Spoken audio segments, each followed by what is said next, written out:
Hello दोस्तों, स्वागत है आपका हमारे चैनल चैंपियन जेड पर। और आज हम लोग पढ़ने वाले हैं मैकेनिकल प्रॉपर्टीज ऑफ फ्लूइड्स में सरफेस टेंशन के बारे में। ठीक है, तो लास्ट के कुछ लेक्चर्स में हम लोगों ने प्रेशर वगैरह, मतलब एक ही लेक्चर तो हुआ है अभी तक, तो उसमें हमने प्रेशर वगैरह सब कुछ समझ लिया है। आज हम लोग समझेंगे सरफेस टेंशन, सरफेस एनर्जी और दोनों के बीच का क्या रिलेशन होता है। तो लेक्चर हालांकि उतना लेंदी नहीं होगा जितना पिछले बार हो गया था, 50 मिनट में निपट जाएगा या उससे कम में। ठीक है, तो शुरू करते हैं सरफेस टेंशन से कि भाई सरफेस टेंशन क्या चीज़ होती है। ठीक है, सरफेस टेंशन क्या है? एक इंटरमॉलिक्यूलर फोर्स है। सरफेस टेंशन क्या है? एक इंटरमॉलिक्यूलर फोर्स है। ठीक है, मतलब मॉलिक्यूल्स के बीच में लगती है। ठीक है, अच्छा ये चीज़, ये जो सरफेस टेंशन वाली फोर्स है, ये फोर्स कैसी होती है? अट्रैक्टिव होती है। कैसी होती है? अट्रैक्टिव होती है। Attractive in nature. इसके रेंज की बात करूँ तो इसकी रेंज क्या होती है? नैनोमीटर्स में होती है। ठीक है, मतलब 10⁻⁹ मीटर में इसकी रेंज होती है। ठीक है, सरफेस टेंशन को कई सारी बुक्स में आप देखोगे तो एस से रिप्रेजेंट किया रहेगा, बट मोस्टली जगहों पे इसको टी से आपको बोर्ड्स में दिखेगा।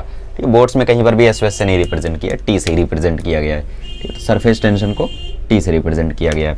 ये क्या, ये तो कुछ बताया ही नहीं आपने। हाँ यार, मैंने कुछ तो बताया ही नहीं, मतलब कुछ फील वील कुछ आया ही नहीं है ना। चलो तो हम लोग शुरू करते हैं एकदम पहले से। पहले सरफेस टेंशन के बारे में थोड़ी बहुत चीज़ें हमने देख ली थ्योरेटिकल। ठीक है, न्यूमेरिकल चीज़ें तो बाद में देखेंगे। अभी अब हम लोग क्या करते हैं, शुरू से शुरू करते हैं। तो शुरू में देखो ऐसा है कि मॉलिक्यूल्स हमेशा एक दूसरे को अट्रैक्ट करते हैं, आप जानते हो। ठीक है, हमारे पास एक मॉलिक्यूल ये है, एक मॉलिक्यूल ये है, तो ये दोनों मॉलिक्यूल आपस में क्या करते हैं? अट्रैक्ट करते हैं एक दूसरे को। ठीक है, अट्रैक्ट ईच अदर। तो मॉलिक्यूल जब भी एक दूसरे को अट्रैक्ट करते हैं तो इनके बीच में दो टाइप की फोर्सेस पॉसिबल है। एक होती है कोहेसिव फोर्स, ठीक है, और दूसरी होती है एडहेसिव फोर्स। ठीक है, एक होती है कोहेसिव फोर्स और एक होती है, ठीक है, एडहेसिव फोर्स। तो कोहेसिव फोर्स और एडहेसिव फोर्स दो टाइप की फोर्सेस एक्ट करती हैं कभी भी जब मॉलिक्यूल एक दूसरे को अट्रैक्ट करते हैं। मतलब ये है कि जब भी सेम टाइप के मॉलिक्यूल एक दूसरे को अट्रैक्ट करेंगे, जब भी same type of molecule attract करेंगे एक दूसरे को,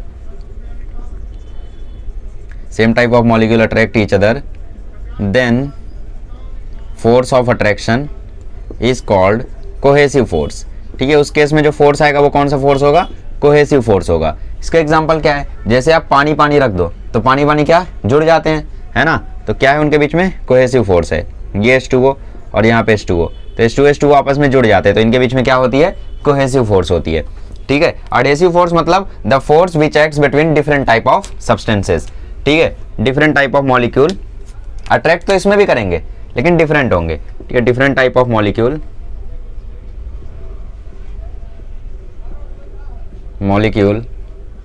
अट्रैक्ट ईच अदर। ठीक है, डिफरेंट टाइप ऑफ मॉलिक्यूल जब एक दूसरे को अट्रैक्ट करते हैं या फिर डिफरेंट सब्सटेंस के, ठीक है, मॉलिक्यूल जब एक दूसरे को अट्रैक्ट करते हैं तो उसको हम क्या बोलते हैं? एडहेसिव फोर्स बोलते हैं। ठीक है, जैसे मान लो आपके पास H2O है और यहाँ पे आपकी बुक का पेज हो गया, तो आपकी बुक के पेज से क्या होता है? पानी चिपकता है। ठीक है, तो वो कौन सा फोर्स है? एडहेसिव फोर्स है। क्यों? क्योंकि वो दोनों डिफरेंट टाइप ऑफ सब्सटेंस है। पेज अलग सब्सटेंस का बना है, वो अलग सब्सटेंस का बना है। आपका हाथ अलग सब्सटेंस का, लेकिन इस पे अगर मैं पानी रख दूं तो पानी इससे गिरता नहीं है, चिपक जाता है। तो एडहेसिव फोर्स तो है, लेकिन फोर्स तो है, कौन सी? एडहेसिव वाली है, कोहेसिव नहीं है। ठीक है, और कौन सा एग्जांपल हो सकता है? और एग्जांपल कोहेसिव फोर्स का भी हो सकता है। ठीक है, कोहेसिव फोर्स का एग्जांपल और क्या हो सकता है? ठीक है, एक मर्क्यूरी वाला एग्जांपल आपको पता होगा कि मर्क्यूरी के मॉलिक्यूल्स जो होते हैं वो मतलब काफ़ी तेज़ी से एक दूसरे में क्या होते हैं? कंबाइन हो जाते हैं, है ना। तो वो क्या होता है? कोहेसिव फोर्स होता है उनके बीच में। ठीक है, और मर्क्यूरी को अगर किसी कंटेनर में रख दो तो वहाँ पे मर्क्यूरी के बीच में कोहेसिव फोर्स लगेगा और मर्क्यूरी कंटेनर के बीच में एडहेसिव फोर्स लगेगा, मतलब दोनों फोर्स लगेगा। फिलहाल बेसिक तो आपको समझ में आ गया। कोहेसिव फोर्स का मतलब क्या होता है? वो इंटरमॉलिक्यूलर फोर्स जो सेम टाइप ऑफ सब्सटेंसेस के अट्रैक्ट करने पे लगती है वो। ठीक है, और एडहेसिव फोर्स का मतलब समझ गया आगे, जो डिफरेंट टाइप ऑफ मॉलिक्यूल्स के अट्रैक्ट होने पे लगती है वो। ठीक है, सो कोहेसिव फोर्स और एडहेसिव फोर्स। इसका एग्जांपल और भी लिख सकते हो आप, जैसे आपका पाम और वाटर। ठीक है, इस केस में मतलब कोहेसिव फोर्स भी होगा, पानी के बीच में कोहेसिव फोर्स भी होगा, लेकिन उस पानी के बीच से ज्यादा एडहेसिव फोर्स होगा, इसीलिए तो वो पानी आपके हाथ में भी चिपका है। मतलब जैसे आपके हाथ में पानी चिपका है तो पानी और पानी के बीच में कोहेसिव फोर्स भी है, पानी और पानी के बीच में कोहेसिव फोर्स भी है, लेकिन आपके हाथ और पानी के बीच में एडहेसिव फोर्स भी है। मतलब जैसे आप एक मर्क्यूरी में कंटेनर ले लो, एक कंटेनर में मर्क्यूरी ले लो। ठीक है, एक कंटेनर में क्या करो? मर्क्यूरी ले लो। ओके, तो मर्क्यूरी कंटेनर में लेने के बाद होगा क्या कि जो मर्क्यूरी होगी उसमें आपस में कोहेसिव फोर्स लगेगा, ठीक है, और मर्क्यूरी और कंटेनर के बीच में एडहेसिव फोर्स लगेगा। तो खींचातानी इस संसार में हर एक के साथ चलती रहती है, मॉलिक्यूल्स के बीच में भी इवन चलती रहती है, ठीक है। तो मर्क्यूरी आपस में कोहेसिव फोर्स लगाएंगे और मर्क्यूरी कंटेनर के साथ एडहेसिव फोर्स लगाएगा। हालांकि इस केस में जो कोहेसिव फोर्स होगा, ठीक है, जो कोहेसिव फोर्स होगा वो काफी ज्यादा होगा एडहेसिव फोर्स से, ठीक है, ध्यान रखना। ओके, तो ये कोहेसिव फोर्स हो गई, ये एडहेसिव फोर्स हो गई। तो सरफेस टेंशन क्या है? अरे भूल जाओ सरफेस टेंशन यार, शुरू से यहाँ समझ लो, यहाँ से शुरू हुआ है कि दुनिया में यार मॉलिक्यूल एक दूसरे को अट्रैक्ट करता है, कोहेसिव हो सकता है, एडहेसिव होता है, कोहेसिव मतलब सेम टाइप ऑफ, एडहेसिव मतलब डिफरेंट टाइप ऑफ मॉलिक्यूल, ठीक है, खत्म, आगे बढ़ते हैं। चलिए अभी हम लोग थोड़ी छोटी मोटी चीजें को समझने की कोशिश करेंगे। मान लो हमारे पास यहाँ पे पानी है, ठीक है, ये एक्स वाई से नीचे जितना भी पूरा सरफेस है वो सब में पानी भरा हुआ है, ठीक है, मतलब यहाँ से लेके पूरा क्या है, पूरा पानी ही है, ठीक है, ये देख रहे हो, ये पूरा का पूरा क्या है, पानी ही है, ठीक है, एक्स वाई के नीचे पूरा का पूरा क्या है, पानी ही है। तो यहाँ पे हमारे पास पानी है। अब यहाँ पे हमने ये क्या बना रखा है, तीर कमान, ये सब क्या है, देखो उससे पहले हम लोग छोटी मोटी डेफिनेशंस हैं उनको लिख लेते हैं। रेंज ऑफ मॉलिक्यूलर फोर्स क्या होता है, मतलब ये जो हमारी कोहेसिव एडहेसिव फोर्सेस हैं इनका रेंज, ठीक है, उसको डेफिनेशन पूछ सकता है आपको। तो क्या होता है ये, तो ये होता है the maximum distance from a molecule up to which the molecular force is effective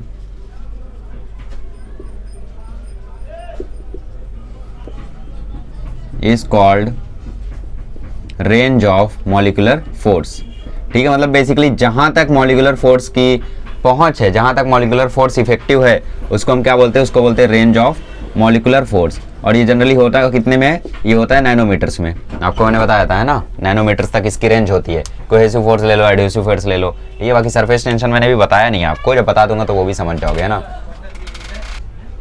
देखो स्फीयर ऑफ इन्फ्लुएंस क्या है वो समझाने से पहले मैं यहाँ पे वापस आता हूँ। देखो बेसिकली आपके पास यहाँ पे पानी भरा हुआ है, तो अगर मैं किसी एक नीचे वाले मॉलिक्यूल को कंसिडर करता हूँ, मान लो मैंने मॉलिक्यूल ए कंसिडर किया यहाँ पे, ठीक है, यहाँ पे कोई एक मॉलिक्यूल है पानी का, तो बेसिकली इस पानी वाले मॉलिक्यूल में क्या हो रहा होगा, इंटरमॉलिक्यूलर फोर्स लग रहा होगा, एक फोर्स लग रहा होगा इस तरफ, एक फोर्स लग रहा होगा इस तरफ, एक फोर्स इस तरफ, एक फोर्स इस तरफ, एक फोर्स इस तरफ, ऐसे ऐसे बहुत सारे फोर्सेज लग रहे होंगे, ठीक है, और इनका रेंज कितना होगा, नैनोमीटर्स में होगा। ये क्या है, ये जो मैंने ये बनाया है, ये एरो, ये बेसिकली क्या दिखा रहा है, उसका रेंज दिखा रहा है, जितना उसका रेंज है उतना ही मैंने लंबा एरो बनाया है, हालांकि वो नैनोमीटर में रेंज है, बट यहाँ पे मैंने बड़ा बना के आपको दिखाने की कोशिश की है, क्योंकि नैनोमीटर शायद आप देख भी ना पाओ, है ना। तो इन सभी मतलब जब हम लोग मॉलिक्यूल को सेंटर में रख के और एक सर्कल बनाए एक रेडियस का, या स्फीयर बनाए एक रेडियस का, जिसका रेडियस जो है वो रेंज ऑफ मॉलिक्यूलर फोर्स के इक्वल हो, तो इसके कारण जो हमारा स्फीयर बनता है उसको हम बोलते हैं स्फीयर ऑफ इन्फ्लुएंस। मतलब an imaginary sphere with molecule at its centre, ठीक है, and radius equal to the molecular range,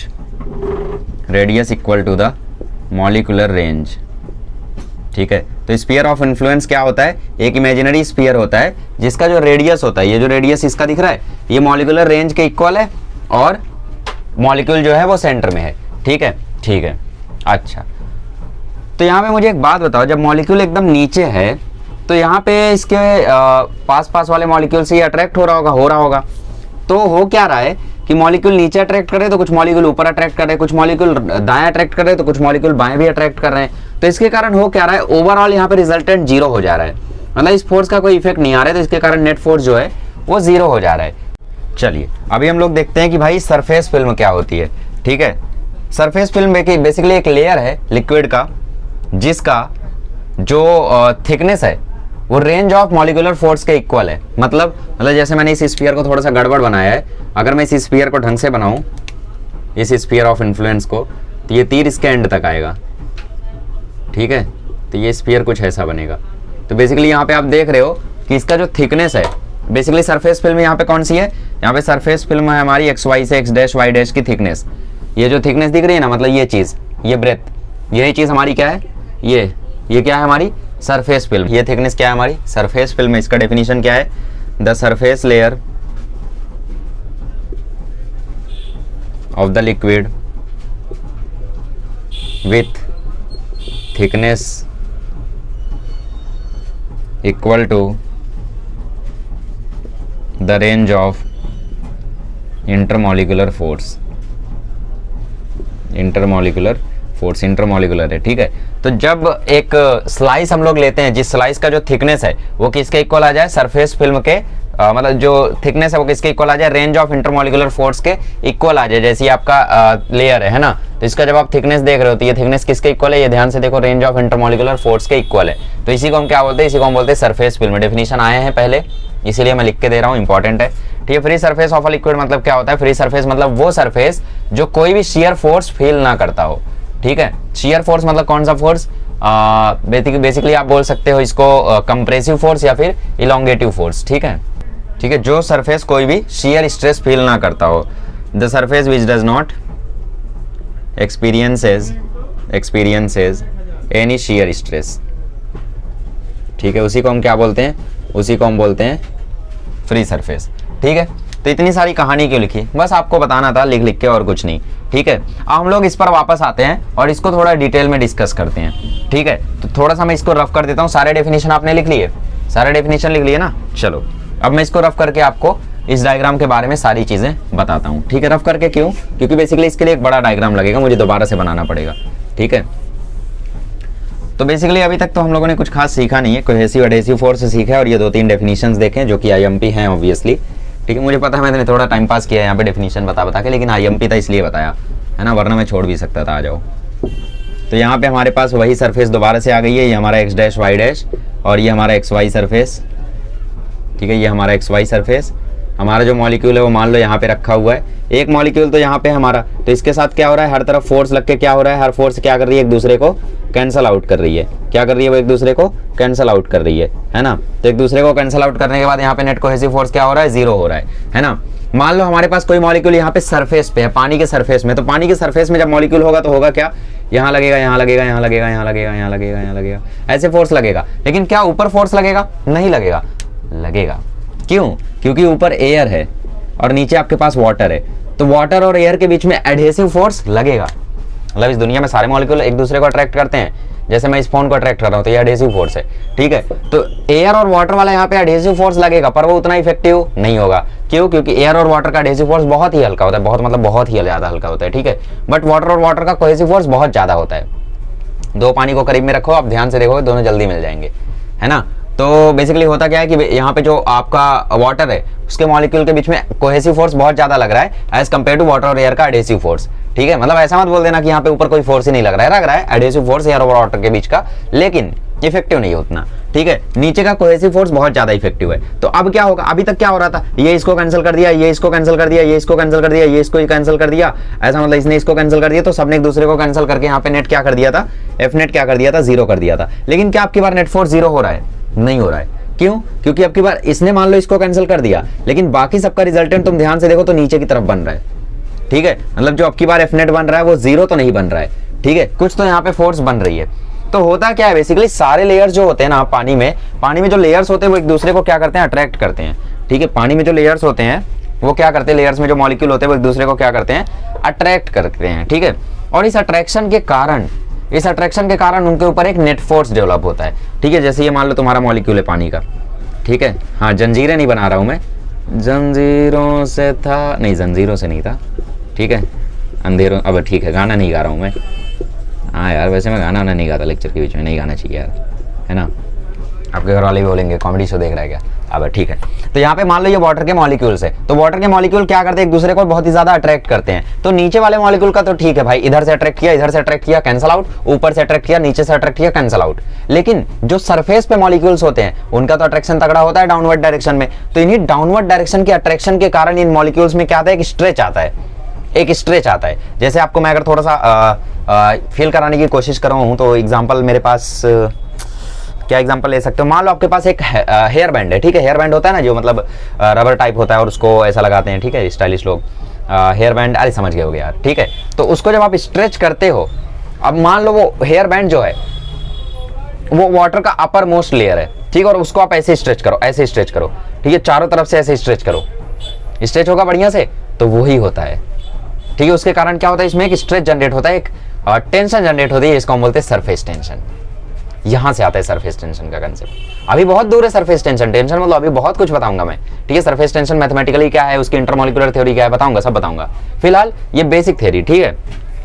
तो मॉलिक्यूल के बीच में अट्रैक्शन होता है, जिसके कारण ये मॉलिक्यूल थोड़े से मतलब टेंशन इनके बीच में आता है और ये थोड़ा सा स्ट्रेच होते हैं, और स्ट्रेच होकर मतलब थोड़े से चौड़े होने की कोशिश करते हैं, जिसके कारण इनमें जनरेट होता है टेंशन, इसीलिए उसका नाम है सरफेस टेंशन। टेंशन क्यों, टेंशन कब आता है, जब हम लोग रस्सी को स्ट्रेच करते थे, स्ट्रिंग को स्ट्रेच करते थे या फिर कुछ और स्प्रिंग को स्ट्रेच करते थे, तो उसमें टेंशन आता था ना, वैसे ही ये भी जब स्ट्रेच होता है तो इसके अंदर टेंशन आता है, दैट इज सरफेस टेंशन, ठीक है। तो यहाँ पे देखो, यहाँ का मॉलिक्यूल है ये, बेसिकली सरफेस का मॉलिक्यूल है, जिसमें सिर्फ नेट फोर्स यहाँ लग रहा है, ठीक है। तो डाउनवर्ड भी लग रहा है, इस तरफ भी लग रहा है, इस तरफ कैंसिल आउट नहीं हो रहा है बस, क्यों, क्योंकि नीचे वाली फोर्स, अभी अगर ये मान लो मॉलिक्यूल पानी के अंदर होता तो यहाँ लग रहा है, यहाँ लग रहा है, यहाँ लग रहा है, तो उसके बदले में ऊपर लग रहा है, इधर लग रहा है, इधर लग रहा है, तो सबने एक दूसरे को कैंसिल कर दिया, तो कुछ हुआ ही नहीं। लेकिन ये मॉलिक्यूल सरफेस पे है, तो ऊपर की तरफ कोई फोर्स ही नहीं है, सिर्फ नीचे की तरफ कोहेसिव फोर्स लग रही है, तो उसके कारण एक नेट फोर्स आ रहा है, जिसके कारण एक स्ट्रेच आ रहा है, जिसके कारण एक टेंशन जनरेट हो रही है, इसको बोलते हैं सरफेस टेंशन। लेकिन अभी बहुत कुछ जानना है, ये तो मैंने बस एक आइडिया दिया तुम्हें सरफेस टेंशन का।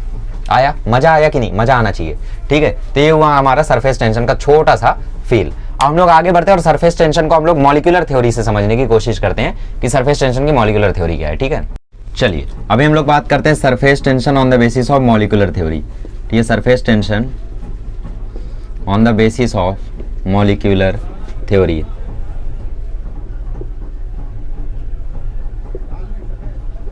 ठीक है। मॉलिक्यूलर थ्योरी क्या कहती है सरफेस टेंशन के लिए, मतलब छोटा सा और फील है। इसके बाद जो मेन डेफिनेशन है सरफेस टेंशन का, उस पर हम लोग पहुंच जाएंगे, तो टेंशन मतलब, ठीक है। मान लो यहाँ पे आपके पास एक कंटेनर है, इस कंटेनर में ऑब्वियसली बहुत सारे वाटर मॉलिक्यूल्स होंगे, है ना। ये थोड़ा सा देख लो, स्किप मत करो, ठीक है। क्योंकि जितने अच्छे से देखो, हम जब स्किप करना शुरू करते हैं, मैंने आजमाया है, हम जब स्किप करना शुरू करते हैं ना, तो हमारा माइंड फिर रुकता नहीं है, हम स्किप करते जाते और फिर धीरे धीरे क्या हम लोग पूरा पार्टी लगभग स्किप कर डालते हैं, तो कुछ खास हमें समझता नहीं है। तो देखो, तो पूरा देखो, स्किप मत करो, ठीक है।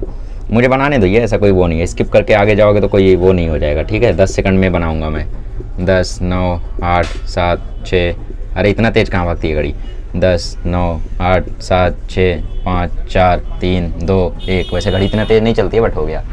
तो हमारे पास मान लो यहाँ पे वाटर है और ये वाटर के मॉलिक्यूल्स हैं। तो होता क्या है कि मॉलिक्यूल्स के बीच में आपस में हमेशा अट्रैक्शन, फोर्स ऑफ अट्रैक्शन चलते रहता है, ठीक है। तो होता क्या है कि जैसे जैसे हम लोग नीचे जाते हैं, वैसे वैसे पोटेंशियल एनर्जी घटती है, आप जानते हो, है ना।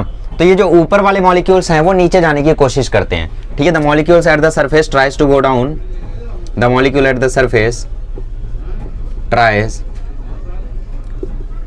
To go to bottom as there is less potential energy, ठीक है, as there is less potential energy, क्योंकि वहां पे लेस पोटेंशियल एनर्जी है। यू मतलब क्या, पी मतलब क्या, पोटेंशियल एनर्जी। तो क्योंकि यहाँ पे बॉटम में लेस पोटेंशियल एनर्जी है, तो इसलिए मॉलिक्यूल क्या कोशिश करता है कि मैं बॉटम पे चला जाऊं।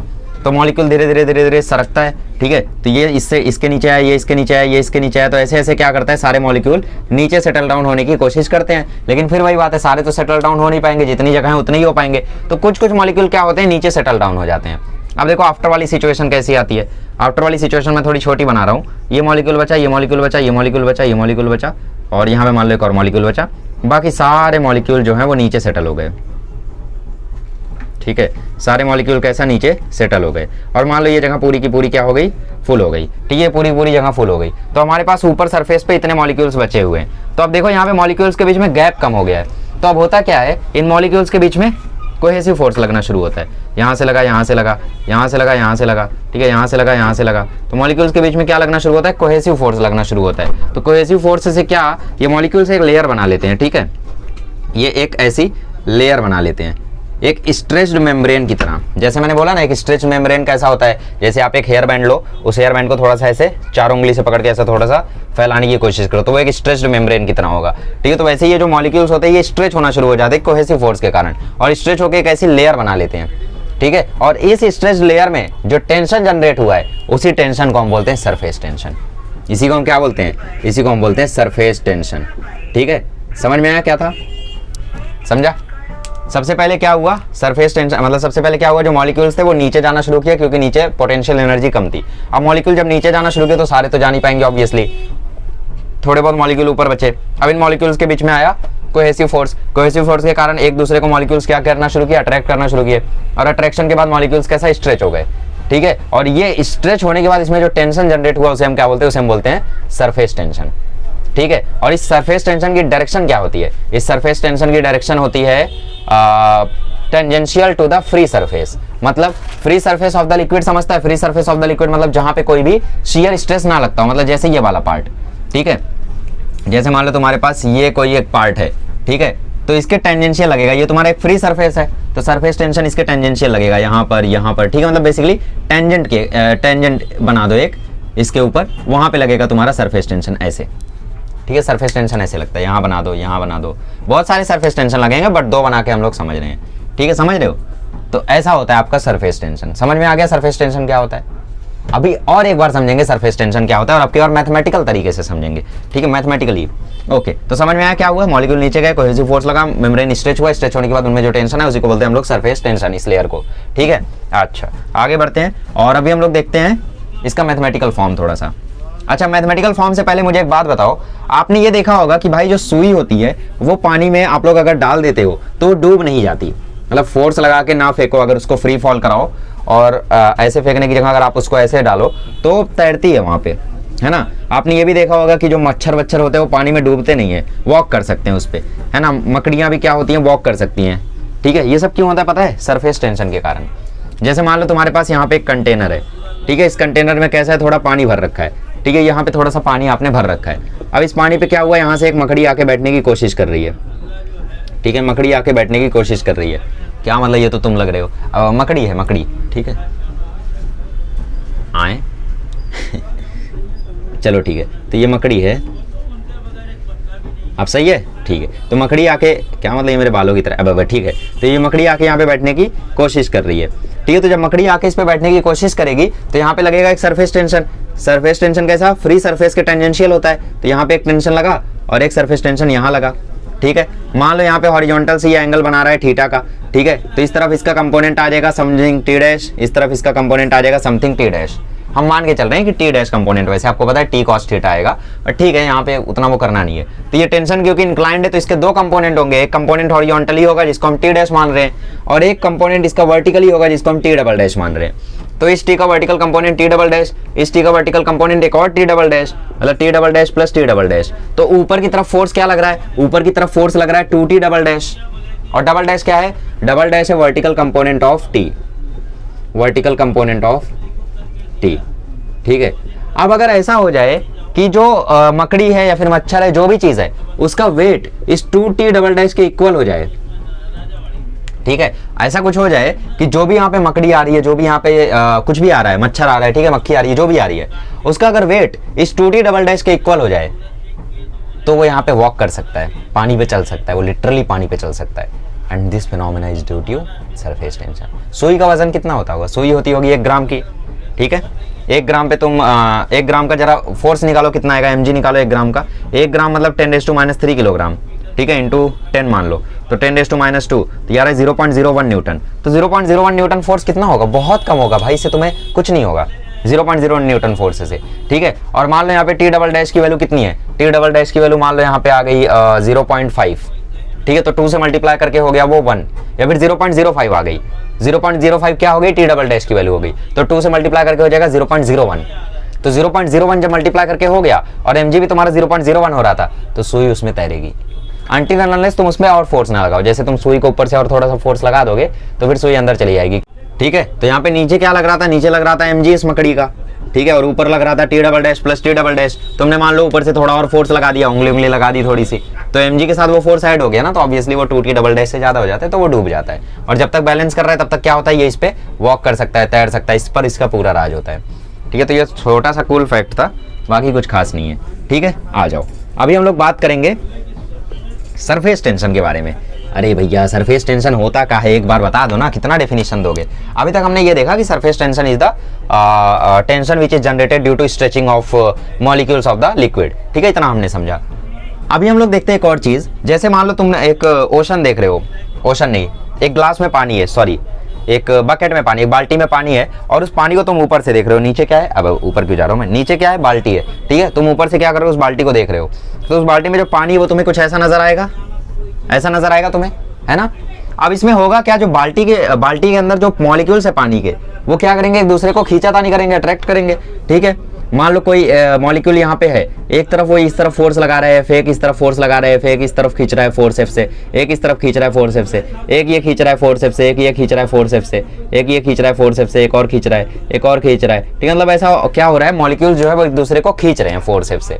ठीक है, तो साइंटिस्टों ने बोला कि ये जो यार इंटरमॉलिक्यूलर फोर्स आ रही है इस पानी के मॉलिक्यूल्स के अंदर, इसी के कारण तो स्ट्रेचिंग होती है और इसी को तो सरफेस टेंशन बोलते हैं, है ना। तो वही बोल रहा हूँ मैं बेसिकली। तो होता क्या है, ठीक है, हम किसकी बात कर रहे हैं, हम बात कर रहे हैं सरफेस टेंशन की। और सरफेस टेंशन को किससे रिप्रेजेंट किया जाता है, लेटर टी से। ठीक है, समझ रहे हो क्या बोल रहा हूँ मैं। तो बेसिकली यहाँ पे जो फोर्स लगा रहे हैं मॉलिक्यूल्स एक दूसरे के ऊपर, साइंटिस्टों ने ये पाया कि ये जो फोर्स लगाते हैं वो डायरेक्टली प्रोपोर्शनल होता है लेंथ ऑफ द इस सरफेस के। ठीक है, सरफेस का जो भी लेंथ है, ये जो मैंने लाइन खींची है, ये जो भी लेंथ है इसके इक्वल आती है। ठीक है, जैसे मान लो यहाँ पे इसको मैं अगर हॉरिजॉन्टल करके दिखाऊं तो ये ऐसा है, यहाँ पे फोर्स एफ लग रहा है, यहाँ पे फोर्स एफ लग रहा है, यहाँ पे फोर्स एफ लग रहा है। तो बेसिकली इसकी लेंथ एल है। ठीक है, नीचे फोर्स, यहाँ फोर्स, है ना। तो इस तरीके से फोर्स यहाँ पे मॉलिक्यूल्स पे लग रहा है और ये जो फोर्स है वो डायरेक्टली प्रोपोर्शनल होता है लेंथ के। ठीक है, और जब इस प्रोपोर्शनैलिटी साइन को हटाते हैं तो यहाँ पे एक कांस्टेंट आता है टी, तो एफ इक्वल टू आ जाता है टी एल, और इसी टी को हम बोलते हैं सरफेस टेंशन। इसी टी को हम क्या बोलते हैं, इसी टी को हम बोलते हैं सरफेस टेंशन। तो सरफेस टेंशन इक्वल टू क्या आ जाता है, फोर्स पर यूनिट लेंथ। ये होता है सरफेस टेंशन का formula, tangential force per unit length. तो सरफेस टेंशन का आप लोग डेफिनेशन भी लिख सकते हो, surface tension is defined as the tangential force acting per unit length. आसान, क्लियर, कोई दिक्कत कोई परेशानी होनी तो नहीं चाहिए। चलो शुरू से शुरू करते हैं। मैंने क्या बोला, मैंने बोला मान लो तुम्हारे पास एक बाल्टी है, बाल्टी को तुम ऊपर से देख रहे हो, तो बाल्टी तुम्हें ऊपर से उसके अंदर का जो पानी है वो ऐसा कुछ दिखाई देगा। अब पानी में कैसा मॉलिक्यूल एक दूसरे को खींचते रहते हैं, तो यहाँ पे मान लो एक यहाँ पे लेयर है, ठीक है, एक यहाँ पे मान लो एक लाइन है मॉलिक्यूल्स की, और मॉलिक्यूल में अट्रैक्शन ऐसा ऐसा चल रहा है। तो साइंटिस्टों ने एक्सपेरिमेंटली ऐसा पाया कि भाई जो फोर्स है वो डायरेक्टली प्रोपोर्शनल है लेंथ के। इसका मतलब ये भी आप बोल सकते हो कि फोर्स पर यूनिट लेंथ साइंटिस्टों ने कांस्टेंट पाया हर जगह पर। ठीक है, जब वो ये फोर्स और पर यूनिट लेंथ निकाल रहे थे वैल्यू, तो वो कांस्टेंट पा रहे थे, ऐसा भी बोल सकते हो। ठीक है, और वो कांस्टेंट क्या था, सरफेस टेंशन। ऐसे ही बोल सकते हैं कि जो फोर्स लग रहा था वो लेंथ के डायरेक्टली प्रोपोर्शनल था, जैसे जैसे लेंथ वो बढ़ रही थी वैसे वैसे फोर्स वहां पे ज्यादा लग रही थी। ठीक है, तो उसके बाद इन्होंने प्रोपोर्शनैलिटी साइन हटाया, तो एफ इक्वल टू आया टीएल, और यही टी क्या बना, यही टी बना हमारा सरफेस टेंशन। ठीक है, तो सरफेस टेंशन का यहाँ से फॉर्मूला है फोर्स पर यूनिट लेंथ। ठीक है, तो टेंशन का जो यूनिट होता है वो क्या होता है, फोर्स का यूनिट होता है न्यूटन, फोर्स का यूनिट होता है केजी मीटर पर सेकंड स्क्वायर, और लेंथ होती है मीटर में। तो ये मीटर मीटर कट गया, तो टेंशन का यूनिट होता है केजी पर सेकंड स्क्वायर। ठीक है, सरफेस टेंशन का यूनिट होता है केजी पर सेकंड स्क्वायर। तो फिर इसका जो डायमेंशन होगा वो होगा L0 M1 T-2।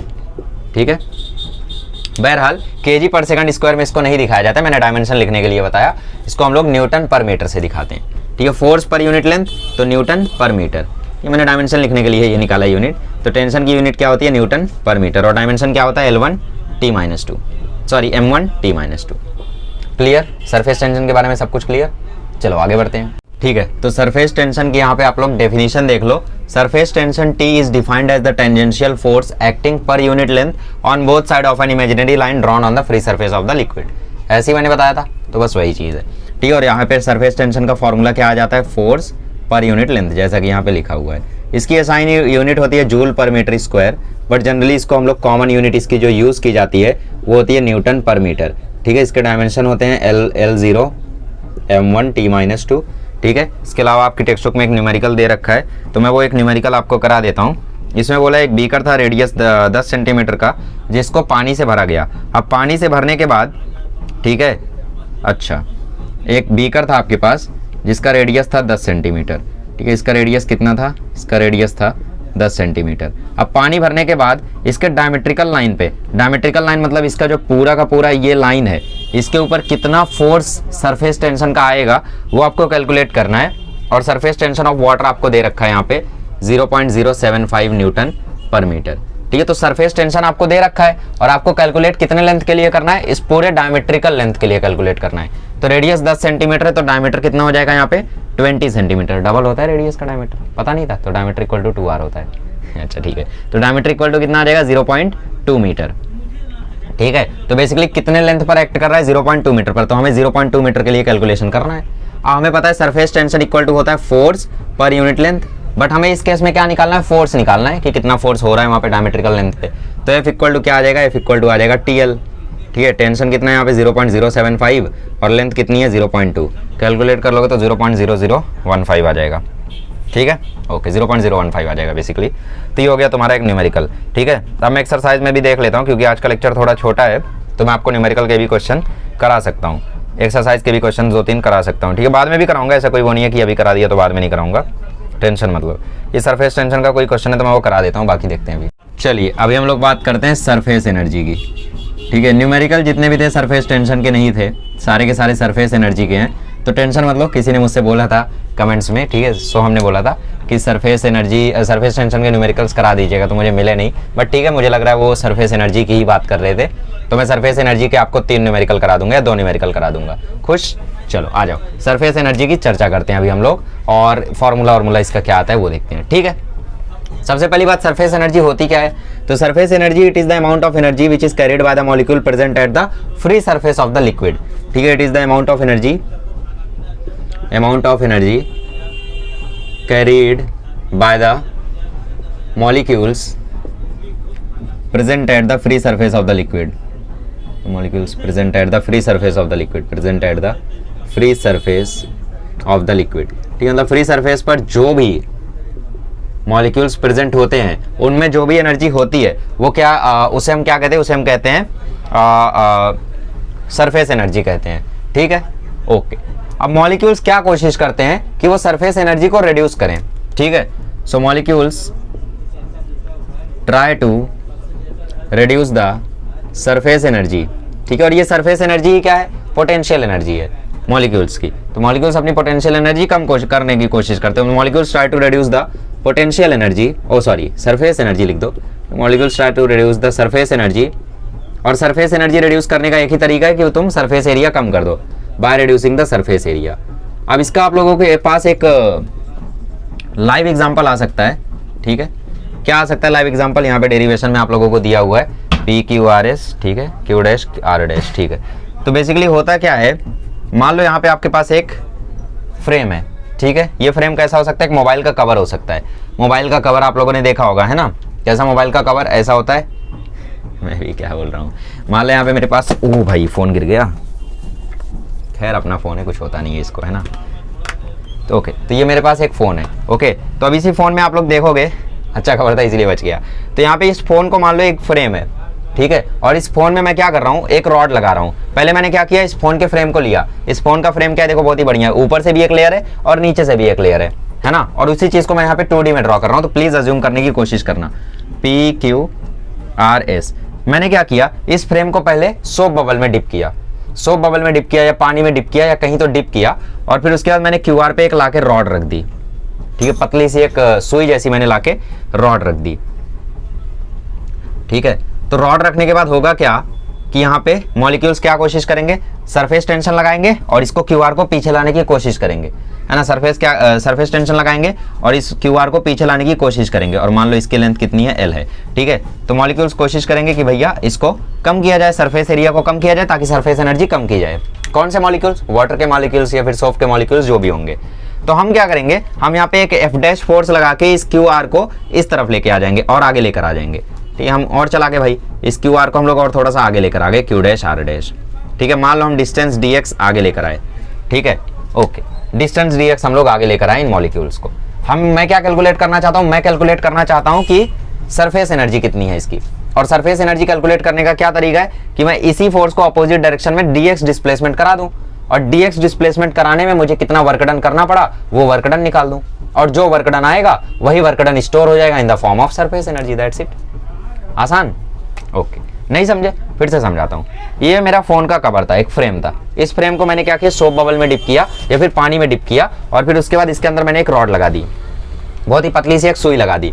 तो सुई को क्या करेंगे? जो मॉलिक्यूल्स होंगे वो सुई के ऊपर सरफेस टेंशन से या फिर एडहेसिव फोर्स से क्या करेंगे? अपनी तरफ उस सुई को खींचने की कोशिश करेंगे। क्यों? ताकि ये जो सरफेस एरिया है वो कम हो जाए, उनका सरफेस एरिया कम हो जाए और सरफेस एनर्जी रिड्यूस हो जाए, ताकि वो स्टेबल थोड़ा और ज्यादा हो जाए, है ना?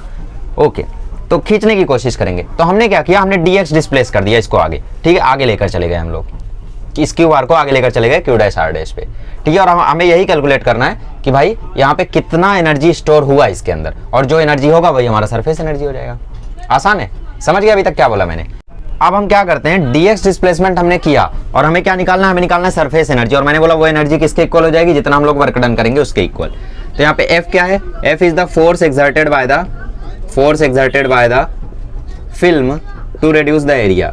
ठीक है, फिल्म ने जो एरिया रिड्यूस करने के लिए फोर्स एक्सर्ट किया उसको हम क्या बोलते हैं, F बोलते हैं, F फोर्स। ठीक है, यहाँ पे जो F फोर्स है ये वाली F डैश तो हमने लगाया ना इससे आगे जाने के लिए। तो DW यहाँ पे छोटा सा वर्क डन हम लोग ले लेंगे जो कि इक्वल हो जाएगा F डैश dx के। ठीक है, और जो F है वो F डैश के ही इक्वल है। ओके, वर्क डन क्या होता है, फोर्स इंटू डिस्प्लेसमेंट। तो छोटा सा वर्क डन DW क्या होगा, फोर्स इंटू छोटा सा डिस्प्लेसमेंट dx। ठीक है, अब मुझे एक बात बताओ, सरफेस टेंशन का फॉर्मूला क्या होता है, फोर्स पर यूनिट लेंथ। और ये लेंथ किसका होता है, ये लेंथ होता है ऑफ द सरफेस, जितना वहां पे सरफेस है। तो अगर तुम इस फ्रेम की बात करो तो इस फ्रेम में रॉड गई है, एक तो मॉलिक्यूल्स ऊपर से खींच रहे हैं, ठीक है, ये पूरी लेंथ है, एक तो मॉलिक्यूल्स नीचे से भी पूरा खींच रहे हैं, वो भी लेंथ है।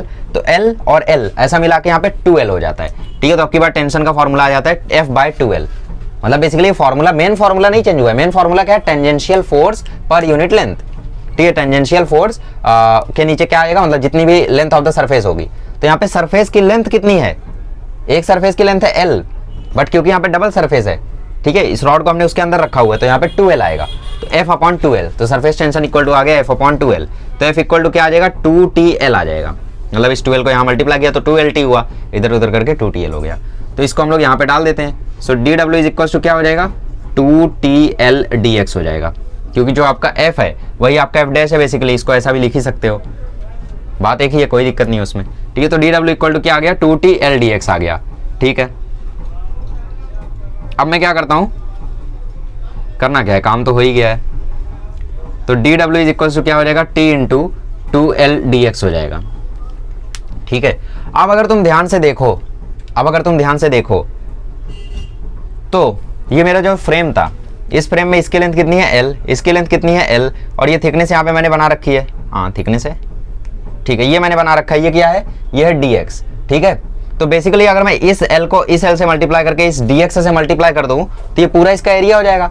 अरे भैया ऐसे समझ लो, ये लेंथ है, ये ब्रेथ है, तो लेंथ इंटू ब्रेथ क्या होता है, एरिया होता है। तो बेसिकली 2L इंटू dx क्या हो जाएगा, एरिया हो जाएगा। ठीक है, बट ये dx है तो वो dA आएगा। ठीक है, तो DW इक्वल टू हो जाएगा TdA, ध्यान रखना इसको। तो ये आता है आपका DW, क्या आपका सरफेस एनर्जी है। ठीक है, तो आप लोग इसको आगे क्या लिख सकते हो, सरफेस एनर्जी। DW मतलब कितना हमने वर्क डन यहाँ पे किया, इसको यहाँ से यहाँ लाने में, वो किस में स्टोर हो जाएगा, in the form of surface energy वहाँ पे स्टोर हो जाएगा। ठीक है, तो बेसिकली हुआ क्या, जो एरिया में चेंज आया दोनों फिल्मों का मिला के, दोनों सरफेसेस का मिला के, वो 2L dx आया, मतलब DA आया। तो DW इक्वल टू आ जाता है TdA। ठीक है, तो यहाँ से सरफेस टेंशन की एक और डेफिनेशन आती है, दैट इज DW/dA। ठीक है, मतलब वर्क डन पर यूनिट, मतलब इसको आप लोग ऐसा बोल सकते हो, वर्क पर यूनिट एरिया। ठीक है, work per unit area can also be defined as surface tension. ठीक है, तो DW/dA इक्वल टू T भी आप बोल सकते हो, ये भी एक डेफिनेशन होता है। लेकिन फिलहाल मैंने क्या बोला था, मैंने बोला था जो हम लोग इसमें वर्क डन करेंगे वो in the form of surface energy इसमें स्टोर हो जाएगा। तो हमने वर्क डन किया DW का, मतलब DW कुछ और नहीं, हमारी सरफेस एनर्जी है। तो सरफेस एनर्जी को हम लोग S से रिप्रेजेंट करते हैं, तो S इक्वल टू आ जाता है TdA। इसीलिए हम लोग सरफेस टेंशन को S से नहीं रिप्रेजेंट करते, क्योंकि हम लोग सरफेस एनर्जी को यहाँ पे S से रिप्रेजेंट करते हैं। ठीक है, तो S इक्वल टू आ जाता है TdA। मतलब कभी भी आपको किसी की भी सरफेस एनर्जी निकालनी हो, या फिर क्वेश्चन ऐसा पूछे कि एक सोप बबल को फुलाने में कितना वर्क डन हुआ, तो करना कुछ नहीं, तुम्हें TdA करना है। सोप बबल को फुलाना शुरू करते हैं तब से जब उसका एरिया 0 होता है, फिर धीरे धीरे उसका एरिया फूलता है।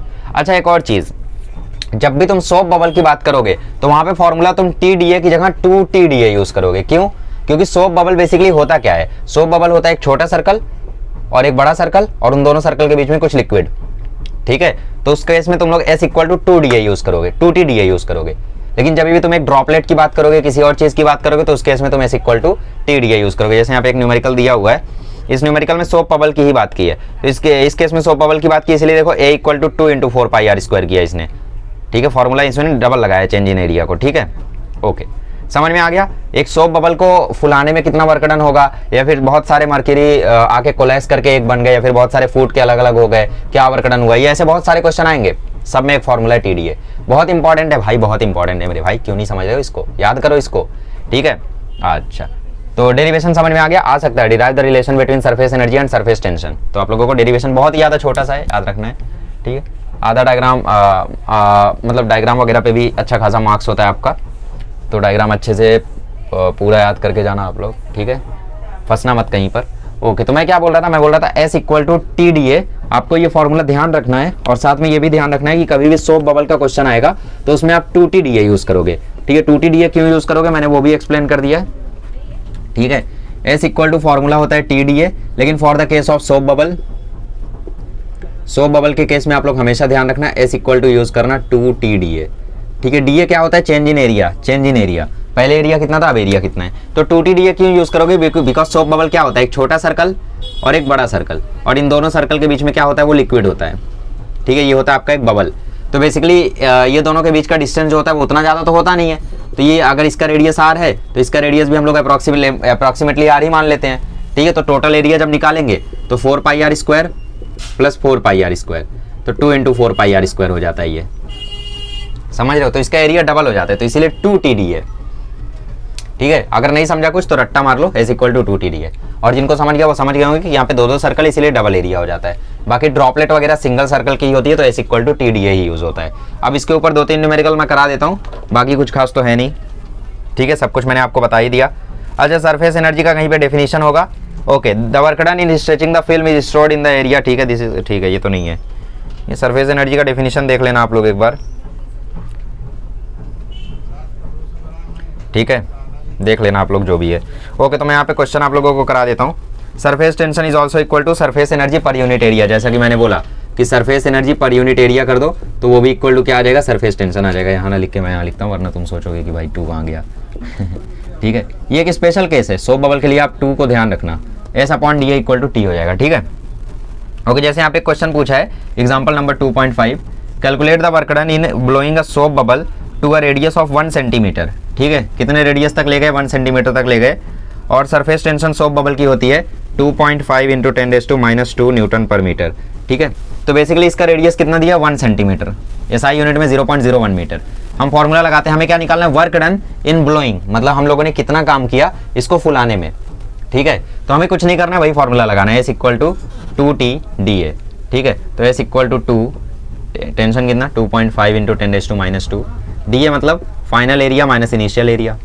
ऐसा भी हो सकता है आपको क्वेश्चन में कि पहले सोप बबल की रेडियस 3 सेंटीमीटर थी, फिर हमने कुछ करके उसको फुला के 5 सेंटीमीटर कर दिया, तो उसमें इनिशियल एरिया 0 नहीं होगा, उसमें इनिशियल एरिया भी तुम्हें कुछ लेना होगा। ठीक है, तो 2 × 2.5 आ जाएगा 5, तो 5 × 10⁻²। फाइनल एरिया क्या हो जाएगा इसका, 2 × 4 × पाई × R² मतलब 0.01 का स्क्वायर, इनिशियल एरिया 0 हो गया। ठीक है, ओके, अब सॉल्व कर दो तो 5 × 10⁻² × 2 4 = 8। ठीक है, 0.01 का स्क्वायर हो जाएगा 0.00001 × पाई। एक 0 ज़्यादा आ गया। ओके, तो इसको आप लोग रिजॉल्व कर लेना, आपको आंसर मिल जाएगा। ठीक है, ये क्वेश्चन शायद बोर्ड्स में आया था, 8πr² सही है। ओके, आगे बढ़ते हैं और अभी हम लोग एक और क्वेश्चन करते हैं। अब एक्सरसाइज के क्वेश्चंस कर लेते हैं, 2 क्वेश्चन और करा देता हूँ मैं इस पे, क्योंकि आपने बोला था। ठीक है, चलो, तो मैं आप लोगों के लिए एक्सरसाइज का क्वेश्चन नंबर 20 और 21 करा देता हूँ। पहले 21 करा देता हूँ। क्वेश्चन नंबर 21 में क्या बोला है, drop of mercury of radius 0.2 centimetre is broken into 8 droplet. ठीक है, मतलब एक मरकरी था जिसका रेडियस कितना था, 0.2 सेंटीमीटर। ठीक है, एक मरकरी था, उसको ब्रोक करके 8 ड्रॉपलेट बना दिया गया। ठीक है, 8 ड्रॉपलेट में उसको क्या कर दिया, ब्रेक कर दिया। चलिए, तो सरफेस टेंशन भी आपको दे रखी है। ठीक है, हाँ, तो ये केस देखो, कभी भी अगर आपको ये आए कि भाई एक बबल को तोड़ के बहुत सारे बबल बनाए गए या बहुत सारे बबल को जोड़ के एक बबल बनाया गया, तो इस केस में आपको नंबर ऑफ पार्टिकल्स नहीं मिलते, है ना। तो इस केस में एक ही तरीका आपको अपनाना है हमेशा कि जो इनिशियल वॉल्यूम होता है वो फाइनल वॉल्यूम के हमेशा इक्वल होगा मल्टीप्लाइड बाय n। मतलब कि जो इनिशियल वॉल्यूम एक बबल का था वो फाइनल जितने भी बबल बने होंगे, ठीक है, जितने भी बेसिकली हम ये कर क्यों रहे हैं, हमें ये तो पता है बड़े वाले मॉलिक्यूल का रेडियस कितना है, तो इसका एरिया तो हम निकाल लेंगे, लेकिन छोटे वाले मॉलिक्यूल का रेडियस कितना है वो तो हमें पता ही नहीं है, तो उसका एरिया हम कैसे निकालेंगे, 4πr² लगा के, है ना। तो उसका रेडियस हमें जानना है, तो उसके लिए हम यहाँ पे वॉल्यूम इक्वल करते हैं। तो इनिशियल वॉल्यूम फाइनल वॉल्यूम के इक्वल होगा, तो हम लोग इनिशियल वॉल्यूम को फाइनल किसी एक बबल के मॉलिक्यूल के इक्वल कर देते हैं। तो Vi इक्वल टू क्या आ गया, NF, मतलब n क्या है यहाँ पे, नंबर ऑफ मॉलिक्यूल्स, तो शायद 8 में टूटा था। ठीक है, तो वॉल्यूम क्या होता है स्फीयर का, 4/3 πr³, कैपिटल R ले लो बड़े वाले का, और n कितना है तुम्हारा, n है तुम्हारा 8, तो 8 × 4/3 पाई, स्मॉल r ले लो छोटे वाले का। ठीक है, तो 4/3 पाई से 4/3 पाई कैंसिल, तो r इक्वल टू आ गया, रूट ले लो, क्यूब रूट ले लो, अच्छा पहले रहने दो, r³ is equals to 8r³, अब क्यूब रूट ले लो तो r इज इक्वल्स टू आ जाएगा 2r। ठीक है, मतलब अगर ये क्या था, ये आपका कैपिटल R था। ठीक है, ये कितना था, 0.2 सेंटीमीटर इक्वल टू 2r, तो R आ गया तुम्हारा 0.1 सेंटीमीटर। ठीक है, अब तुम्हें क्या करना है, सरफेस एनर्जी निकालना है। तो सरफेस एनर्जी का फॉर्मूला क्या होता है, TdA। ठीक है, TdA। हमें एरिया का चेंज भी तो निकालना होगा। ठीक है, इनिशियल एरिया कितना था, ए इनिशियली एरिया सिर्फ एक बबल था, तो एक बबल के लिए लगा दो 4 पाई आर स्क्वायर। ठीक है, 4 pi R square, capital R basically, तो 4 पाई कैपिटल आर का स्क्वायर मतलब 0.2 का स्क्वायर, तो 0.2 का स्क्वायर, तो ये आ गया 4 इंटू 3.14 इंटू 0.04। ठीक है, तो 4 इंटू 3.14 होता है 12.56। अब 12.56 को तुम मल्टीप्लाई कर देना 0.04 से, इनिशियल एरिया आ जाएगा। फाइनल, टेंशन मतलब मैं पूरा निकालूंगा। फाइनल एरिया क्या आएगा, किसी एक छोटे वाले बबल का एरिया निकाल के उसको 8 टाइम्स मल्टीप्लाई कर दो, क्योंकि क्या क्या यहाँ पे बहुत सारे हैं ना, बहुत सारे यहाँ पे छोटे छोटे हैं, तो हम लोग किसी एक से एक का निकाल के 8 से मल्टीप्लाई कर देते हैं, तो 8 का एरिया आ जाएगा। तो एक का निकाल लेते हैं 4 पाई आर स्क्वायर से और मल्टीप्लाई कर देते हैं 8 से, तो 4 इंटू 3.14। स्मॉल आर कितना है यहाँ पे 0.1 है। ठीक है, तो स्मॉल आर हो गया यहाँ पे 0.01, स्मॉल आर 0.1 था, इसका स्क्वायर किया। अच्छा, ये सेंटीमीटर में भी था, कोई दिक्कत नहीं है, ये भी डाइन पर सेंटीमीटर में है, CGS में आएगा आंसर। ठीक है, आपको ऐसे ही रखना है और मल्टीप्लाई कर देना है 8 से, तो 4 इंटू 3.14 हो जाएगा 12.56, 0.01 से मल्टीप्लाई होकर हो जाएगा 0.1256 इंटू 8। इतना समझा? ठीक है, अब मुझे एक बात बताओ, यहाँ पे अगर मैं इसको एरिया का चेंज निकालना है, मतलब मुझे DA निकालना है, तो DA इक्वल टू क्या हो जाएगा, final area minus initial area. तो फाइनल एरिया कितना है 0.1256 इंटू 8 और इनिशियल एरिया कितना है 12.56 इंटू 0.04। तो अगर तुम एक बात ध्यान से देख पा रहे हो, अगर तुम थोड़ी सी कैलकुलेशन तेज रखते हो, ठीक है, तो इनिशियल एरिया को मैं थोड़ा सा ट्रांसफॉर्म कर सकता हूँ तुम्हारे लिए। देखो, इस 0.04 को मैं लिख सकता हूँ 4 इंटू 10⁻²। 0.04 को मैं लिख सकता हूँ 4 इंटू 10⁻²। ठीक है, अब 12.56 को अगर मैं 10⁻² से मल्टीप्लाई करूंगा तो ये आ जाएगा 0.1256 इंटू 4। मतलब मैंने ये जो 0.04 था, वरना उसको छोड़ दो, तुम इधर आ जाओ। 0.1256 में मैं लिख सकता हूं इसको 12.56 इंटू 10⁻² इंटू 8। ठीक है, तो ये बेसिकली ऐसा ही हो गया, है ना, सेम हो गया। मैंने 4 इंटू 10⁻² लिखा, यहाँ पे 12.56 इंटू 10⁻² लिखा, कोई दिक्कत, चलो ये भी ठीक है। तो जैसे भी समझे तुम्हें समझ लो। ठीक है, तो DA इक्वल टू क्या आ जाएगा, final area minus initial area. तो फाइनल एरिया कितना है 12.56 इंटू 10⁻² इंटू 8 और इनिशियल एरिया कितना है 12.56 इंटू 10⁻² इंटू 4। ठीक है, आप क्या करो 12.56 इंटू 10⁻² कॉमन ले लो, तो 12.56 इंटू 10⁻² आ गया कॉमन, ब्रैकेट के अंदर यहाँ पे 8 बचा और यहाँ पे 4 बचा। ठीक है, 12.56 को 10⁻² से मल्टीप्लाई करोगे तो 0.1256 आ जाएगा और उसको 8 - 4 से मल्टीप्लाई कर दो तो DA की वैल्यू आ जाएगी। तो 0.1256 इंटू 4 कर दो, 4 6 जा 24, 4 5 जा 20, 4 2 जा 8, 4 1 जा 4 0। तो ये आंसर आ गया 0.5024। तो आंसर आ गया 0.5024, ये आ गया तुम्हारा DA। तो सरफेस एनर्जी तुरंत आ जाएगा, surface energy equal to TdA। T कितना है तुम्हारा 435.5 और DA कितना है तुम्हारा 0.5024, तो 0.5024। ठीक है, अब मैं जरा इसको कैलसी मार दूं खटाक से और देख लो आंसर मैच कर रहा है क्या। ठीक है, तो 0.5024 इंटू 435.5, ओके 218.7952 आंसर आ चुका है हमारा। ठीक है, 218.7952, तो ये हमारा आंसर आ चुका है 218.7952। ठीक है, अब ये आंसर किस में है, हमारा आंसर तो किसी और में आया है। देखो, हमारा आंसर आया है डाइन पर सेंटीमीटर, सॉरी सरफेस एनर्जी का यूनिट क्या हो जाएगा, DA हो जाएगा सेंटीमीटर स्क्वायर में। ठीक है, तो हमारा आंसर आया डाइन सेंटीमीटर में। ठीक है, बट यहाँ पे आंसर जूल में लिखा हुआ है। ठीक है, तो जूल में अगर लिखा हुआ है तो हमें इसको थोड़ा सा चेंज करना पड़ेगा जूल के हिसाब से। ठीक है, तो वैसे भी आप कर सकते हो, वरना एक और तरीका मैं बताता हूँ, ऐसे कर लो। फिलहाल जो सीख लेनी थी, क्या वो तुम्हें सीख समझ में आ गई? आंसर तो हमारा सही है, उसमें कोई डाउट नहीं, अभी मैं वो बता दूंगा क्या करना है तुम्हें। सीख हमें ये लेनी थी कि कभी भी एक मॉलिक्यूल बिखर के कई सारे मॉलिक्यूल में कन्वर्ट हो रहा है तो वॉल्यूम सेम कर दो n से मल्टीप्लाई करके। फाइनल में किसी एक का वॉल्यूम लो, मल्टीप्लाई कर दो n से, नंबर ऑफ पार्टिकल से, तो किसी एक का रेडियस आ जाएगा, है ना, वरना तो टोटल रेडियस आ जाएगा। VI इक्वल टू VF कर दोगे तब तो टोटल रेडियस आ जाएगा और टोटल रेडियस वही होगा, इसी के इक्वल होगा, है ना। इसीलिए ऐसे करो हमेशा। एक और क्वेश्चन इसके बाद है, टेंशन मत लो। तो छोटा रेडियस तुम्हारे पास आया, अब S का फॉर्मूला होता है TdA। 2TdA सिर्फ और सिर्फ सोप बबल के लिए लगाना है, याद रखना, ये मर्क्यूरी ड्रॉपलेट इन सब में नहीं लगाना है, इन सब में TdA लगाना है तुम्हें। ठीक है, तो डीए कैसे होगा, final area minus initial area. Final area मतलब इन सभी ड्रॉपलेट्स का एरिया। तो कितने ड्रॉपलेट्स हैं, 8। तो एक ड्रॉपलेट का, सॉरी एक मर्क्यूरी, हाँ चलो ड्रॉपलेट ही बोल दो, एक मर्क्यूरी ड्रॉपलेट का एरिया निकालो, मल्टीप्लाई कर दो 4πr² से। तो 8 × 4πr² किया। अब छोटे ड्रॉपलेट का रेडियस मुझे पता था 0.1 सेंटीमीटर, निकाल लिया फाइनल एरिया। इनिशियल एरिया निकाल लिया। अब किसी को 10⁻² ना समझाओ तो उनके लिए एक एडवाइस है, मल्टीप्लाई कर दो 0.1256 को 8 से, 0.1256 को 4 से, और फिर फाइनल आंसर तुम्हारा आ ही जाएगा। डीए हो गया final area minus initial area, answer आया। अब S = कर दिया TDA, ठीक है, हमारा डाइन में आंसर आया है। खैर तो हम क्या करेंगे, इसको थोड़ा सा चेंज करने की कोशिश करेंगे। वो कैसे करेंगे, बेसिकली हमारा आंसर अर्ग में आया होगा, ठीक है, एनर्जी का यूनिट जूल और CGS यूनिट अर्ग है ना। बट ठीक है, हम लोग इसको चेंज कर सकते हैं। कैसे कर सकते हैं, समझा ना क्वेश्चन कैसे करते हैं। चलो मैं चेंज करके समझाता हूँ कैसे होगा, ठीक है। टेंशन मत लो, टाइम नहीं लूंगा, मैं सॉल्व नहीं करूंगा, बस बता दूंगा। तुम्हें पता है 1 न्यूटन में होते हैं 10⁵ डाइन, पता है ना। 1 मीटर में होते हैं 10⁵2 सेंटीमीटर।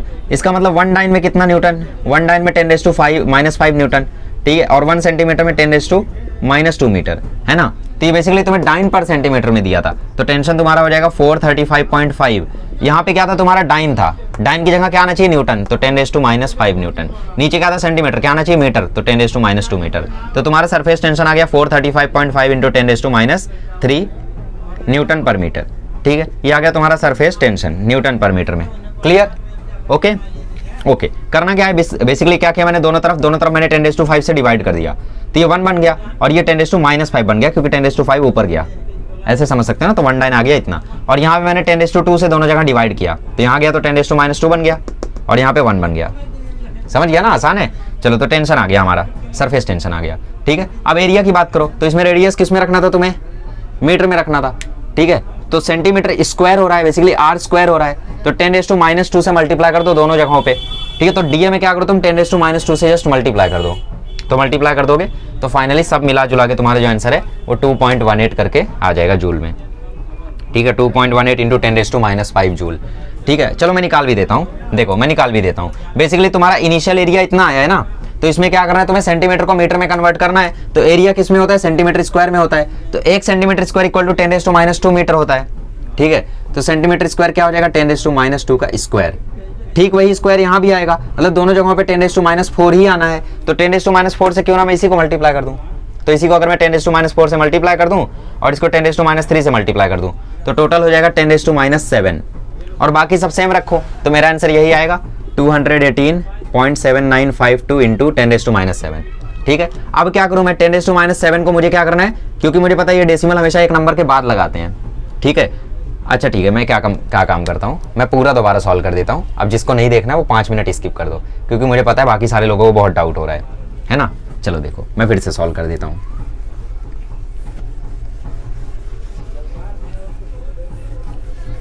चलो बाकी जिसको नहीं देखना वो स्किप कर दो, ठीक है। अब मुझे पता है, देखो इनिशियल एरिया कैसे आएगा, 4πR² से आएगा, तो 4 × पाई, R क्या था मेरा, R था मेरा 0.2 सेंटीमीटर, बट इसको मुझे मीटर में कन्वर्ट करना है, तो ये हो जाएगा 0.2 × 10⁻², तो ये आ गया 0.2 × 10⁻² का स्क्वायर रेडियस, ठीक है। तो ये आ गया 4 × पाई × 0.04 × 10⁻⁴, ठीक है। तो 4 × 0.04 इन सभी को मल्टीप्लाई करके यहाँ पे एक आंसर आएगा, तो मैं वो आंसर लिख देता हूँ डायरेक्टली, कोई दिक्कत। 4 × 0.04 × 3.14, मेरा आंसर आया 50.24 × 10⁻⁴, ठीक है। यह है मेरा इनिशियल एरिया, ठीक है। कोई दिक्कत, कोई परेशानी होनी तो नहीं चाहिए।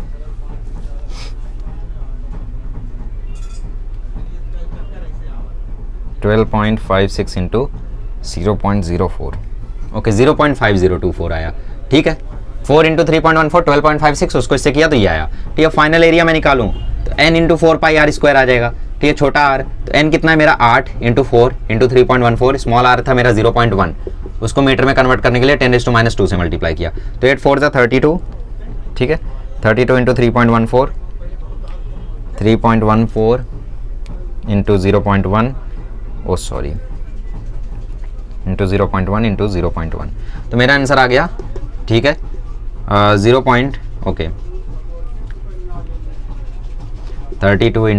3.14 × 0.01 × 10⁻⁴, ये 32 × 3.14 मेरा आंसर कितना आया, ठीक है 100.48, तो मेरा आंसर आ गया 1.00 48 इंटू 10⁻⁴। अब 10⁻⁴ कॉमन है, तो अगर मैं डी ए निकालूंगा तो A final minus A initial करूंगा, ठीक है। फाइनल एरिया मेरा कितना आ रहा है 1.0048 इंटू 10⁻⁴। इनिशियल एरिया कितना था 0.5024 इंटू 10⁻⁴। यहाँ से मैंने अगर 10⁻⁴ कॉमन ले लिया तो अंदर मेरा आ जाएगा 1.0048 माइनस 0.5024, तो मेरा फाइनल आंसर वही आ गया 0.5024, ठीक है। तो मेरा डी ए आ गया। अब इसको अगर मैं मल्टीप्लाई कर दूँ 435.5 इंटू 10⁻³ से, तो मेरा आंसर वही आ जाएगा जो टेक्स्ट बुक में आया है, ठीक है। मल्टीप्लाई कर देता हूँ। बेसिकली मैंने क्या किया, सरफेस एनर्जी निकालने के लिए टी डी ए कर दिया। टी मेरा कितना है 435.5 इंटू 10⁻³ है, और डी ए कितना आया मेरा 0.5024 इंटू 10⁻⁴ आया, ठीक है। तो ये हो गया 435.5 इंटू 0.5024 इंटू 10⁻⁷, तो 435.5 इंटू 0.5024, तो मेरा आंसर आ गया 218.79 इंटू 10⁻⁷। हमें पता है कि फिजिक्स वगैरह में हमेशा हम एक नंबर के बाद डेसिमल लगाते हैं, तो डेसिमल 2 पीछे आएगा तो पावर 2 बढ़ेगी, तो -7 + 2 हो जाएगा -5, तो 2.18 इंटू 10⁻⁵ जूल। इस प्रकार से आप आंसर हासिल कर सकते हो, ठीक है। क्लियर। मुझे लगा यार डाइन पर सेंटीमीटर में वो है, ये भी सेंटीमीटर में, तो दिक्कत नहीं होनी चाहिए, लेकिन ध्यान रख लो डाइन पर सेंटीमीटर में रहे तो ऐसे तुम लोग कन्वर्ट कर देना, ठीक है। टेंशन यार, वरना रट्टा मार सकते हो, 10⁻³ से मल्टीप्लाई कर दो, ठीक है। चलो, तो ये क्वेश्चन हो गया। अभी हम लोग इसका क्वेश्चन नंबर 20 कर लेते हैं। 20 तो आसान है यार, ठीक है। समझ में आ गया ना यार, कोई कंफ्यूजन तो नहीं हुआ।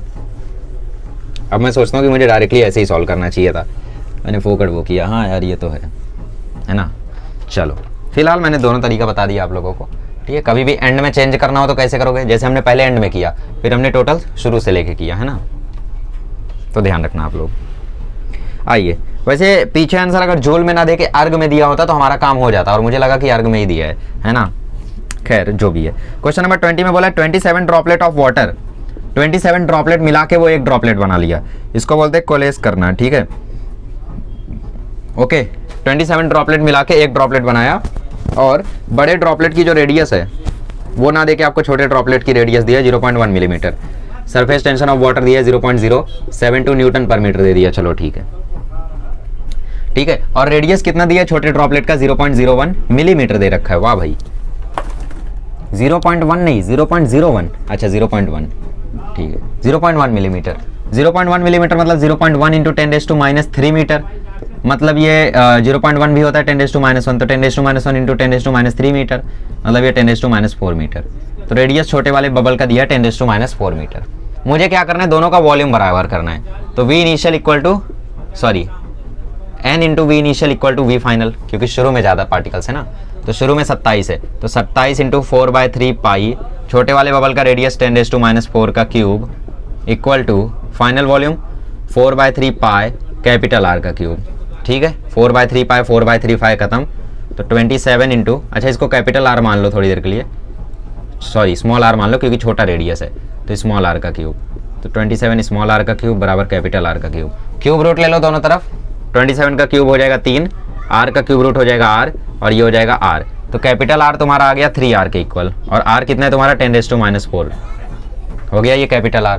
अब तुम्हें क्या करना है, तुम्हें डी ए निकालना है सबसे पहले, तो फाइनल एरिया क्या हो जाएगा 4 पाई कैपिटल R स्क्वायर, तो 4 पाई कैपिटल R स्क्वायर मतलब ये 3 का स्क्वायर 9, और 10⁻⁴ का स्क्वायर 10⁻8, 4 9 ज़ा 36, तो 36 पाई इंटू 10⁻8 आ गया। इनिशियल एरिया निकाल लो, 27 इंटू 4 पाई स्मॉल r का स्क्वायर, तो 27 इंटू 4 इंटू 3.14, स्मॉल r तुम्हारा कितना है 10⁻⁴ है, इसका स्क्वायर करोगे तो ये हो जाएगा 10⁻8, ठीक है। तो 27 4 ज़ा हो जाता है 108, तो ये हो गया 108 pi into 10⁻8 metre square. D A निकाल लो, तो डी ए क्या आएगा final area minus initial area, ठीक है। बेसिकली ये फाइनल एरिया होगा ना यार, ये इनिशियल एरिया था बहुत सारे पार्टिकल्स का, अच्छा उल्टा हो गया, आए नेगेटिव क्यों आ रहा है फिर मेरा आंसर। जो भी है 108 पाई में से 36 पाई जब माइनस कर दोगे तो ये आ जाएगा 72 पाई इंटू 10, अच्छा पूरा करके दिखाऊँ, पूरा करके दिखाता हूँ। अच्छा मेरा फाइनल एरिया इतना है, ठीक है। तो सरफेस एनर्जी डिक्रीज हुई है, अगर नेगेटिव आ रहा है तो इसका मतलब सरफेस एनर्जी डिक्रीज हुई है, ठीक है। और हाँ, बहुत सारे मॉलिक्यूल मिलके एक मॉलिक्यूल बनेंगे तो सरफेस एनर्जी डिक्रीज होगी। फाइनल एरिया कितना है यहाँ पे 36 पाई इंटू 10⁻⁻8 और इनिशियल एरिया कितना है 108 पाई इंटू 10⁻⁸। ऐसा करो यहाँ पे देखो 10⁻⁸ पाई को कॉमन ले लो तो ब्रैकेट के अंदर आएगा 36 माइनस 108। 36 में से 108 गया तो ये आ जाएगा -72 पाई इंटू 10⁻⁸। ठीक है, अब यहाँ पे सरफेस एनर्जी निकालनी है तो टी डी ए कर दो, बात खत्म। टी है 0.072 और डी ए है 72 पाई इंटू 10⁻⁸। ठीक है, और माइनस साइन यहाँ लगा दो या फिर माइनस साइन ना भी लगाओगे तो भी चलेगा, एंड में लिख देना सरफेस एनर्जी देयरफॉर डिक्रीज हुई है। अब मैं कैलकुलेट कर देता हूँ क्या आता है। ठीक है, 0.072 इंटू 72, 0.072 इंटू 72 इंटू 3.14। ठीक है, 16.27 इंटू 10⁻⁸ आ रहा है। ठीक है, बट हमें एक नंबर पीछे जाना पड़ेगा क्योंकि पॉइंट यहाँ पे लगाते हैं तो पावर एक बढ़ जाएगी, तो फाइनल आंसर आ जाएगा 1.6 इंटू 10⁻⁷ जूल। ठीक है, तो पीछे आंसर गलत दिया, मैंने नेट पे चेक किया, आंसर यही है, तो हमारा आंसर करेक्ट है। ओके, चलो इसी के साथ फिर मैकेनिकल प्रॉपर्टीज ऑफ फ्लूइड्स हमारा आधा कंप्लीट हो चुका है। ठीक है, मतलब बेसिकली अभी भी आधे से ज़्यादा ही बचा है एक्चुअली। ठीक है, बट फिर भी काफ़ी सारे इंपॉर्टेंट पोर्शन खत्म हो गए। आज का लेक्चर बहुत ही इंपॉर्टेंट था, ये न्यूमेरिकल्स आपके बोर्ड एग्जाम में काफ़ी ज़्यादा आ सकते हैं, तो इनको ध्यान रखना, प्रैक्टिस कर लेना। ठीक है, डाइन पर सेंटीमीटर से न्यूटन पर मीटर में भी जाना सीख लेना। ओके, तो अगले लेक्चर में मिलेंगे, तो अगले लेक्चर में हम डिस्कस करेंगे एंगल ऑफ कॉन्टैक्ट और कैपिलरी एक्शन के बारे में। चलिए मिलते हैं अगले लेक्चर में। Thank you so much.